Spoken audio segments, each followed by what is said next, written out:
Дорогие друзья, мы сейчас с вами находимся в старом городе, между второй и третьей остановками крестного пути, или, как он еще называется, Виа Долороса. Во времена Спасителя здесь располагалась крепость Антония, в которой состоялся суд над Христом. Там он был осужден, его бичевали и возложили крест. На части внутреннего двора крепости расположился сегодня католический монастырь Сестры Сиона с базиликой Эке Хомо. Вот о них я хочу сегодня рассказать. Монастырь был основан в 1856 году крещенным евреем из Франции Мари Альфонс Ратисборном. Во время строительства монастыря было сделано несколько ярких археологических открытий,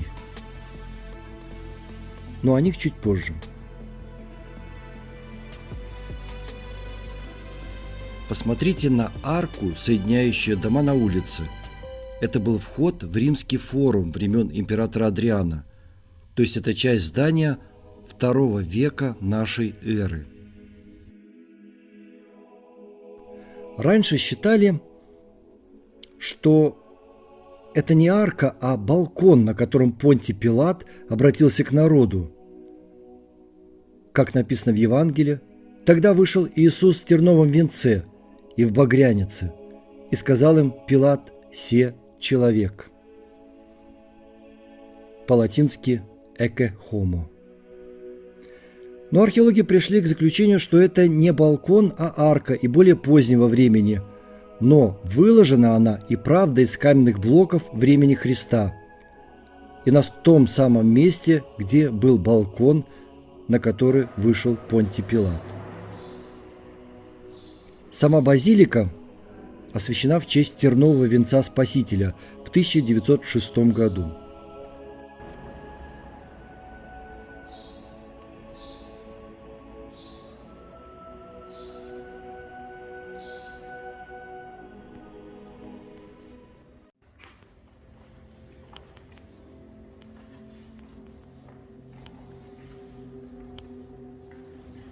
А теперь о находках. В подвале монастыря собрана интересная коллекция артефактов.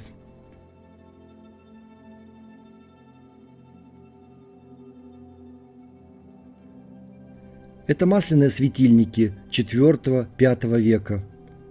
Такими же светильниками пользовались во времена Христа. Глиняные кувшины возрастом в 4000 лет.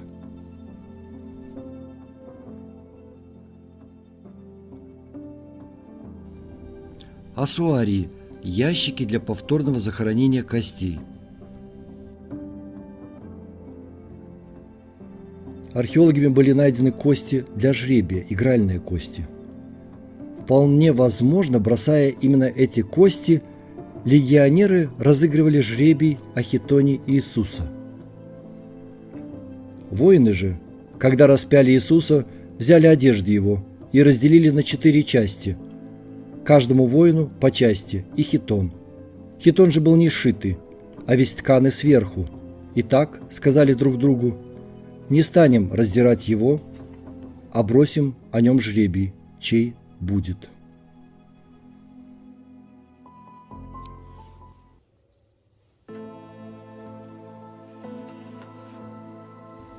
Мы с вами спускаемся в римскую цистерну. Этот бассейн называют Струтион или Воробьиный. О нем упоминал знаменитый историк древности Иосиф Флавий, описывая взятие Титом крепости Антония. Бассейн был построен при Ироде Великом и должен был обеспечивать водой легионеров в крепости. Во время Христа водоем был открытый, а во II веке его покрыли бочкообразными сводами. И их мы сейчас с вами видим.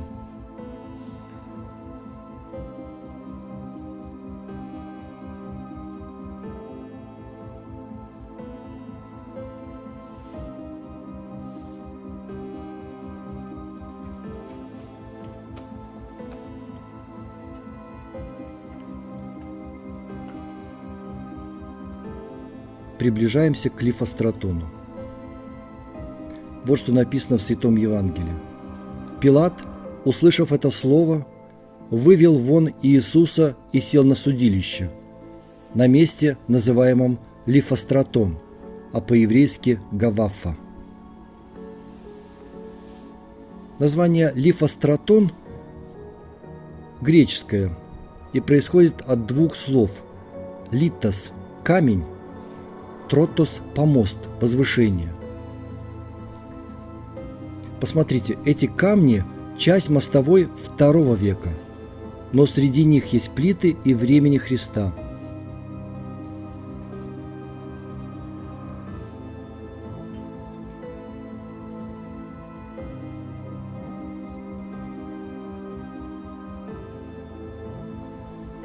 На плитах высечены геометрические фигуры и линии.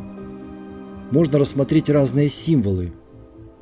Корону, от которой отходит так называемая линия жизни, и ее перебивает меч. Можно рассмотреть букву «В» от греческого слова «Василевс» или «Базилевс». Все это было высечено для игры в царя или Базилевса. Жестокое развлечение римских солдат.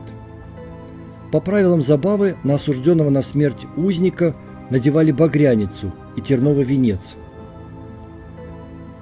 Вот что написано в Евангелии. Тогда воины правителя, взяв Иисуса в приторию, собрали на него весь полк и, раздев его, надели на него багряницу и, сплетши венец из терна, возложили ему на голову и дали ему в правую руку трость. И, становясь перед ним на колени, насмехались над ним, говоря: «Радуйся, царь иудейский».